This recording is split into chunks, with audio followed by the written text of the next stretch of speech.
Neuroscientists have discovered that financial loss activates the same region of the brain as physical pain. The same region, which means when your trade goes red, your brain is not metaphorically hurting, it is literally treating that loss like a punch to the face. And here's what makes that terrifying. A brain in physical pain doesn't think clearly. It doesn't hold probability distributions. It doesn't respect your trading plan. It flinches. It freezes. It fights. And every single one of those reactions, flinch, freeze, fight, is the opposite of what a disciplined trader needs to do. You haven't been failing because you're weak. You've been fighting biology with willpower. That's not a fair fight. And the only lever you actually control, the one that determines whether the brain registers danger or calm, is how much you risked. Position size isn't a math problem, it's a neuroscience problem. And once you see it that way, everything changes. So let's talk about what nobody told you. Not the trading books, not the YouTube channels, not the courses that cost you $3,000 and came with a certificate you printed and felt embarrassed about a week later. Nobody sat you down and said, the reason you're struggling isn't your strategy. It isn't your discipline.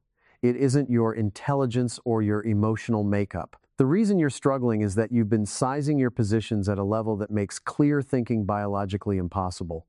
And today, that changes. I want to be honest with you before we go further. This video isn't going to give you a new indicator or a secret entry technique. What it's going to do is something quieter and more permanent. It's going to change how you understand the relationship between risk, money, and your own mind. And that change is worth more than any technical edge you could ever add to your toolkit. Here's what I've observed. Most traders are not losing because of bad analysis. Most traders are not losing because their strategies don't work. Most traders are losing because the size of their positions triggers a biological response that overrides their strategy entirely. The plan they wrote before the trade, calm, logical, well-reasoned, gets hijacked by a nervous system doing exactly what nervous systems are designed to do: protect you from pain. The tragedy is that the protection mechanism causes more damage than the thing it's protecting you from. Here's what we're going to cover. We'll start with stories, because stories reach places that facts can't. Then we'll break down the core principles, the actual mechanics of why this happens. And then we'll talk about what you can do practically, starting with your very next trade. Simple things, grounded things, things that don't require you to become a different person, just a more honest one. Stay with me. This is going to be worth your time. Let me take you somewhere first. Picture a house. Inside that house, there's a thermostat on the wall, set to 68 degrees. The house has a furnace. The system is simple. When the temperature drops below 68, the furnace kicks on automatically. You don't decide to turn it on. You don't negotiate with it. The temperature drops, the sensor fires, the furnace runs. You have a thermostat too. Every trader does. It's not on a wall, it's inside you. Built from your history with money, your first experiences with financial loss, the way your family talked about risk, the trades that worked and the ones that broke your heart. Your psychological thermostat is set to a specific level of exposure. And just like the house thermostat, when the risk you're carrying crosses that invisible line, the furnace fires automatically. What does the furnace feel like? You know, you've felt it. It's the tightening in your jaw. It's refreshing your broker platform when you told yourself you'd leave the trade alone. It's the rationalizing the little voice rewriting your plan in real time, telling you it might make more sense to move your stop just a little or take partial profits early. That voice isn't wisdom. That voice is the furnace running. Your nervous system doing what it was designed to do: minimize pain, reduce exposure, get safe. And here's the critical insight. You cannot argue with the furnace. You cannot out-discipline it. You cannot meditate it into silence. The furnace runs because the temperature dropped. The only way to stop it is to keep the temperature above the threshold. And the only way to do that in trading is to size your positions in the zone where your psychological thermostat never gets triggered. That's what correct position sizing actually is. Not a mathematical formula, though the math matters. Not just a risk management rule, though risk management matters. At the deepest level, Correct position sizing is about finding the specific personal number that keeps your furnace off, that keeps your nervous system in the green zone, that keeps your thinking clear and your judgment uncorrupted by the biological drive to escape pain. That number is different for every single person. It is not the number your trading course recommended. It is not the number your trading buddy uses. It is your number. And the only way to find it is to pay honest attention to your own internal experience, to take your psychological temperature, and to honor what you find there. Most traders never do this. Most traders choose their position size based on what they think they should handle rather than what they actually can.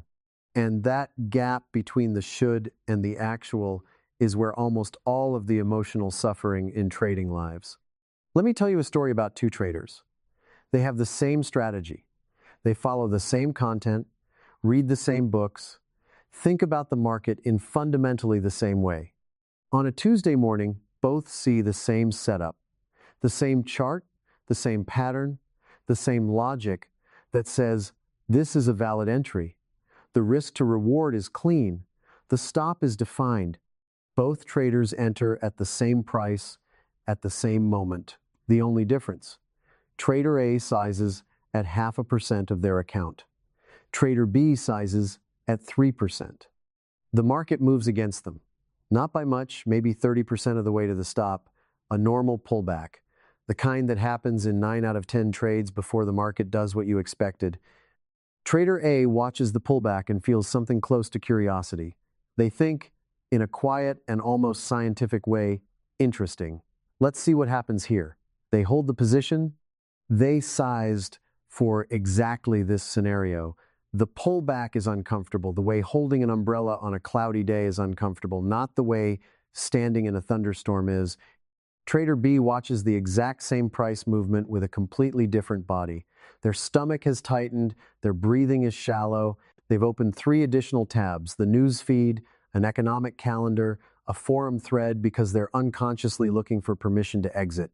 Not looking for evidence the trade is still valid, looking for a reason to end the feeling.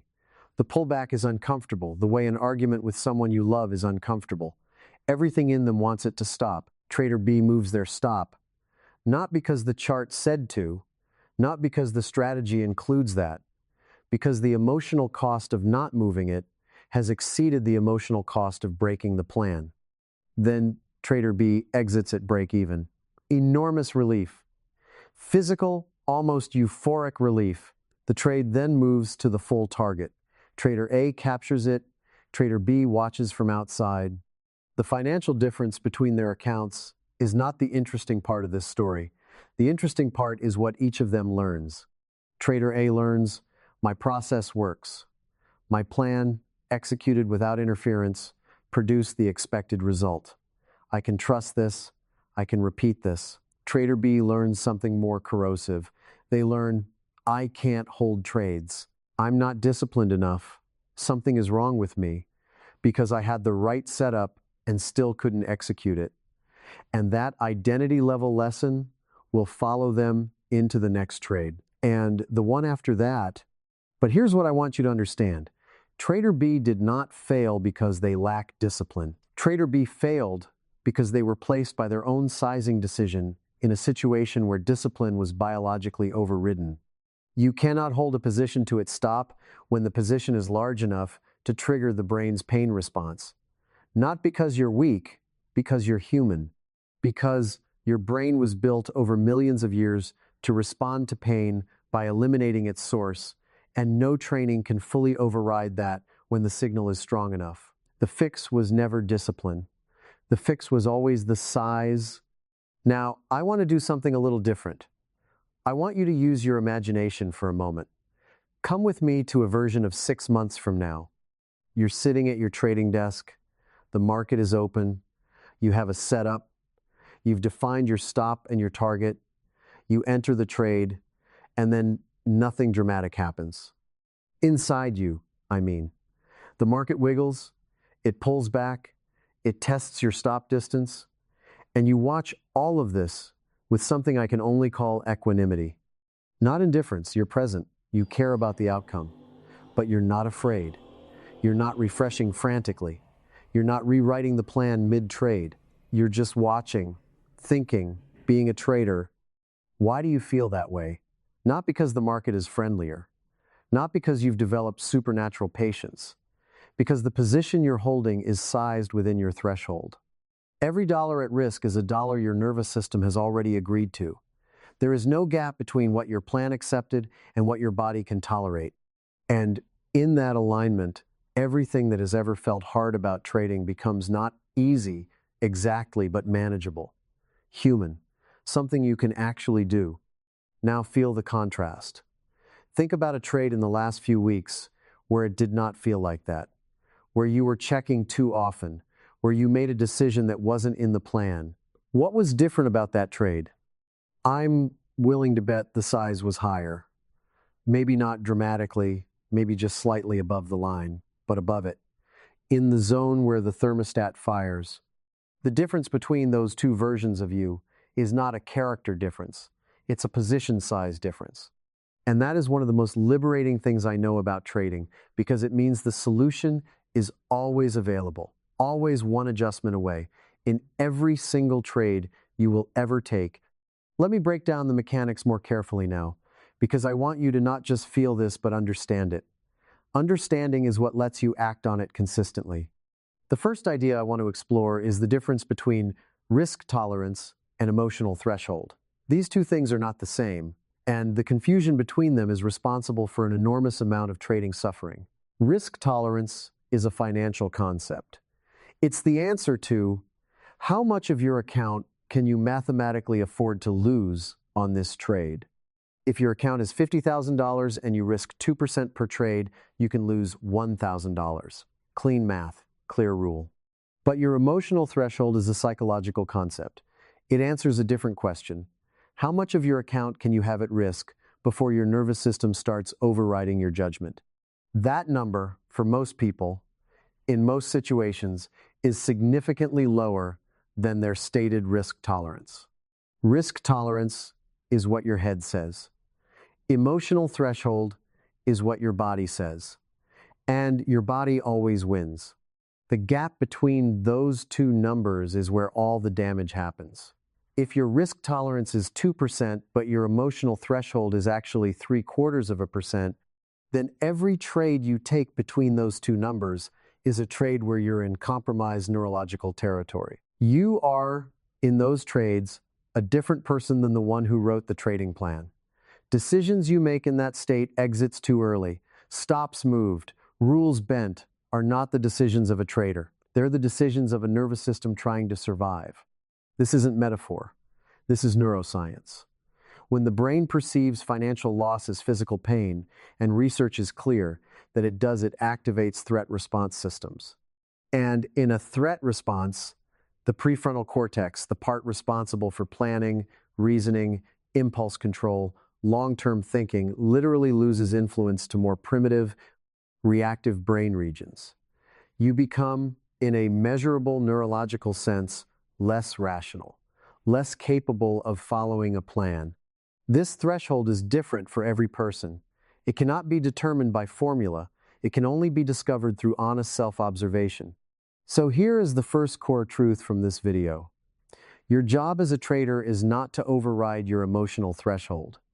Your job is to find it, honor it, and build your entire sizing practice around it. Not around what the math allows. Not around what you think a serious trader should handle. Around your actual biological current threshold. The second thing I want to explore is ego, and I want to approach this carefully, because it's easy to either dismiss or get defensive. But I think you can handle it, so let's go there. When traders size too large, the decision is almost never purely financial. There's almost always an identity component, a statement-making component. The size of your position is, in a very real way, a declaration about who you think you are. Sizing large says, I'm serious. I believe in this. I'm not afraid. Sizing small says to the ego, anyway, I'm cautious. I'm not fully committed. I'm playing it safe. And playing it safe in trading culture is not a compliment. Everywhere you look, The stories that get celebrated are the big bets, the massive wins, the traders who sized up at exactly the right moment and transformed their accounts. Those stories spread. They become the mythology. And quietly, insidiously, they create a standard against which you measure your own courage. But here's what those stories never tell you. For every trader who sized up and won, there are dozens who sized up and didn't come back. Survivorship bias. The wins get amplified, the losses get buried. And the mythology built around winners teaches exactly the wrong lesson that sizing up is bravery. And bravery is a virtue in trading. Here's a different frame. The bravest thing you can do is size correctly when your ego is screaming to size up. To protect your clarity when the market is offering a shortcut to a story about your own boldness. The trader who deliberately sizes at a level that keeps their thinking clear even when they're certain about a trade, even when everything in them wants to maximize the opportunity, that trader displays a discipline far rarer and more valuable than the courage to risk big. The market doesn't know how much you risked. It doesn't reward conviction. The only thing that changes when you size up is the quality of your thinking. And better thinking, compounded over years, beats bigger bets in almost every scenario you can imagine. This brings me to something genuinely beautiful about correct position sizing. There's a compounding effect that goes far beyond financial return on any individual trade. I'm talking about psychological compounding, the accumulation of something that doesn't appear on your brokerage statement but is worth more than almost anything that does: trust. When you size correctly, when every trade lives within your emotional threshold, something builds inside you with every trade you complete, not just when you win. Especially when you hold to your plan on a trade that goes against you and closes at the stop. From the outside, that looks like nothing. From the inside, it feels like something important. It feels like, I said I would do this, and I did it. Under pressure, with money on the line, I was who I said I was. That experience, repeated across 20, 50, 100 trades, builds a self-knowledge and self-trust that's genuinely rare in this profession, because most traders sized incorrectly never experience it. They experience the opposite, the repeated, corrosive discovery that under pressure they deviate from their plan, that the person who shows up when real money is at risk is different from the person who wrote the plan the night before. And that discovery, repeated again and again, creates a specific kind of shame that makes trading progressively harder over time. Here's the paradox I want to leave you with on this point. A loss on a correctly sized trade can feel better, can be more valuable to your development than a win on an incorrectly sized one. When you lose on a correctly sized trade, you made a correct process decision. The outcome was negative, but the decision-making was sound. You can replay that trade and feel clean about it. The market didn't do what you expected, that's fine. You knew before entering that not every trade would work. When you win on an incorrectly sized trade, when you sized above your threshold and it happened to work, you've learned something dangerous. You've learned that overexposure gets rewarded, and your nervous system files that away. The next time you see a great setup, the voice saying size up gets louder. This is one of the cruelest tricks trading can play. The market sometimes rewards wrong behavior at just the right time to make wrong behavior seem correct. The only protection is a clear, principled, pre-committed sizing policy that doesn't flex based on how certain you feel. Now, let's talk about one of the most important and most neglected ideas in trading psychology. Discomfort is data. Most traders treat discomfort as an enemy, something to overcome, suppress, or push through. They've read that elite performers work through discomfort. They've heard stories of traders who sat on massive losing positions with ice water in their veins and were eventually vindicated. And so they apply that model push through to their own trading. They white-knuckle positions that are screaming at them to be reduced. They override the signal. They perform discipline rather than experiencing actual clarity. I want to propose something completely different. Your trading discomfort is not your enemy. It is your most accurate instrument. A signal with a specific, precise message. The position you're holding is above your emotional threshold, not you're weak, not you're not cut out for this. Just, this is too much. Right here, right now, for who you are today. Think about a pilot in turbulence with an altimeter reading wrong. The pilot doesn't feel shame about the instrument. They don't tell themselves they should be a better pilot who doesn't need it. They read the instrument and adjust. Your discomfort is your altimeter. When it fires, it's doing its job. The only question is whether you know how to read it. There's a critical distinction, though. Not all discomfort is a size signal. There is productive discomfort, the ordinary, low-grade alertness of having a live position. The awareness that something real is happening. That feeling is not a problem. It's presence, engagement. The discomfort that is a signal is different. It has urgency. It narrows your attention. It pushes you toward any action to relieve the feeling. It makes your plan feel less certain than it did before the trade, not because the market gave you new information, but because the size changed how the market feels to you. That's the reading. And the adjustment is almost always the same. Smaller.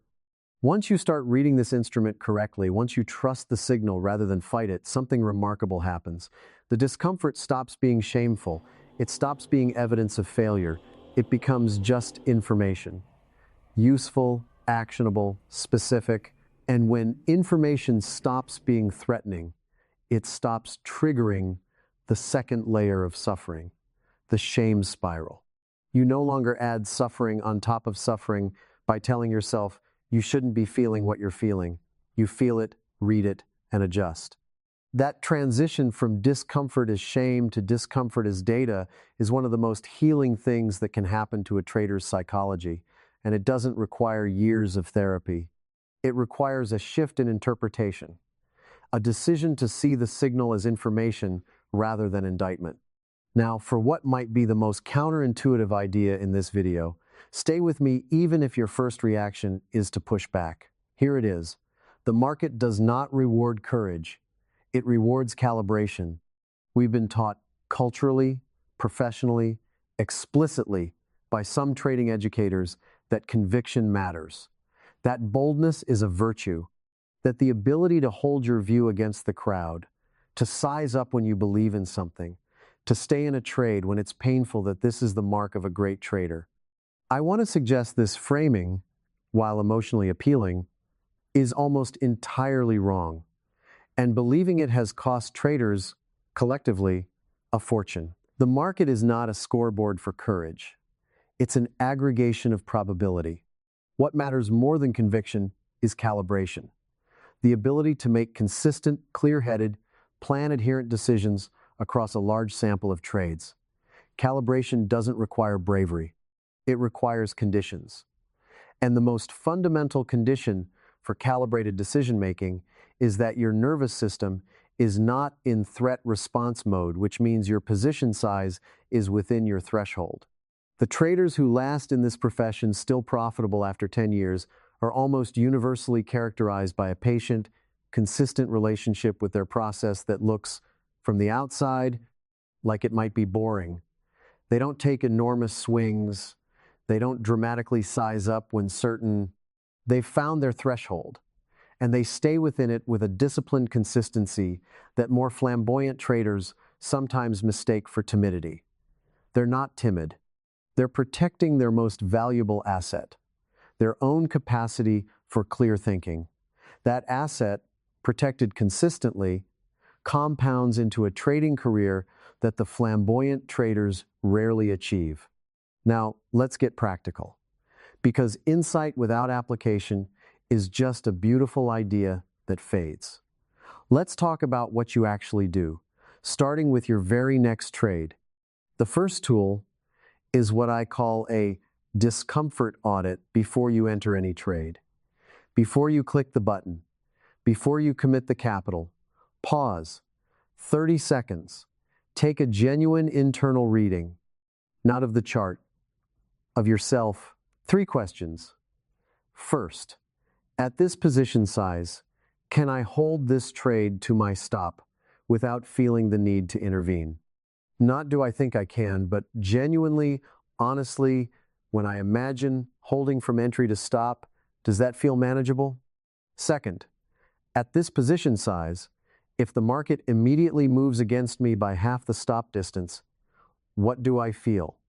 Actually feel it. Project yourself into that scenario.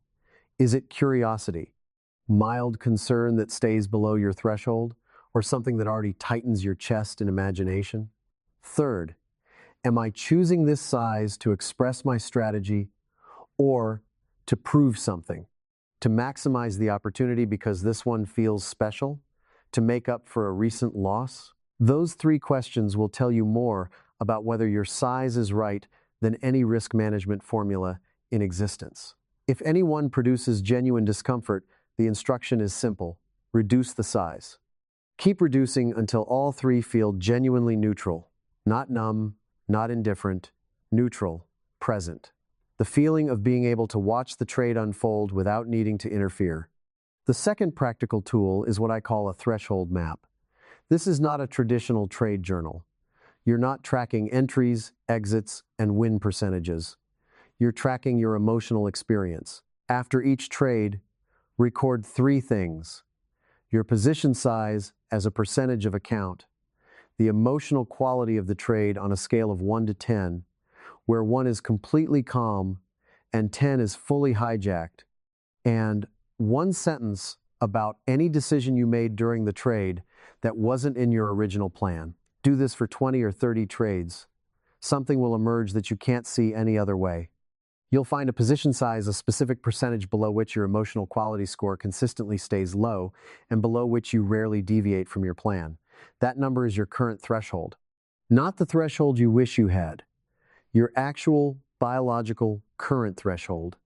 And once you have it, you have something profoundly valuable: a policy, not a guideline, a structural commitment to operating in the zone where you can actually think.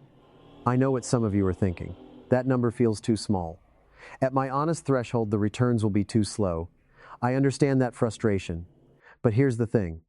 Traders who skip the threshold honoring phase, who decide their threshold is too conservative and commit to trading above it through willpower, almost universally experience drawdowns that set them back further than if they'd simply traded smaller for longer. The losses from emotionally compromised decision-making don't just reduce your balance. They reduce your confidence, your trust in your strategy, and sometimes your willingness to continue. The cost of overexposure is not just financial. It compounds psychologically in exactly the wrong direction.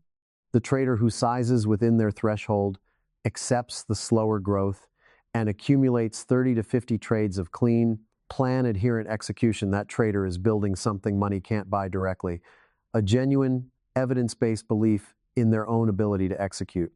And from that foundation, they can begin what I call the scaling protocol. Here's how it works. Phase 1 is the anchor phase. Commit to trading at or below your current honest threshold for a minimum of 20 consecutive trades. No exceptions. Not when the setup looks perfect. Not on a hot streak. Not when the expected value of sizing up seems significant. 20 trades at threshold. The goal is not profit. The goal is to build the actual, lived, embodied experience of clean execution, of being the trader who follows the plan. Every time. Phase 2 is the test phase. Increase size by the smallest meaningful increment. If you've been at 0.5%, move to 3/4. Run 10 trades. Continue your emotional quality log. If the average score stays below 5, if you're still making plan-adherent decisions, you've found a new sustainable level. Your threshold has expanded, not by forcing it, but by earning it, through the accumulation of positive experience at the previous level. If scores go up, return to phase 1, without judgment, without self-criticism, just acknowledging, my threshold is still here, not there, and I'll continue earning the expansion. Phase 3 is the integration phase. Hold the new level for 30 trades before considering another increase. Your nervous system needs time to absorb a new threshold. It needs repetition, enough evidence at the new level to update its internal model of what is safe. You can't rush this. You have to live it, trade by trade. The meta principle behind all three phases, Your emotional capacity for risk is not a fixed ceiling. It is a living, trainable system. It grows the way physical strength grows through graduated load, consistent practice, and adequate recovery. Not by forcing a weight you're not ready for and injuring yourself. The athletes who build the most durable strength are rarely those who tried to lift the most on day one. They're the ones who respected the progression and added load only when genuinely ready. You are that athlete. Your nervous system is the muscle. Position size is the load. Respect the progression. One more practical tool, and then we bring this home. It's the simplest thing I'll say today, and possibly the most important.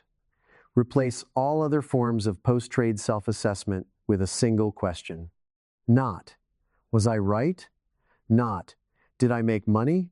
Not even, did I follow my rules? The question is this: did I trade in a way that I could repeat indefinitely, regardless of outcome? This question changes everything about how you relate to your trading history. It detaches self-assessment from the one thing you cannot control, whether the trade worked, and attaches it entirely to the one thing you can, whether your process was sound, whether the decision-making was clean, whether the person who executed the trade was the same person who wrote the plan. If the answer is yes, if you could take that exact trade at that exact size, with that exact execution, 1,000 times, then you had a good trade, regardless of profit or loss. Because in a probabilistic business, good process is the only thing that guarantees long-term outcomes. Outcomes are partially random. Process is entirely yours. If the answer is no, if the process broke down somewhere, the next question becomes, what was the specific moment?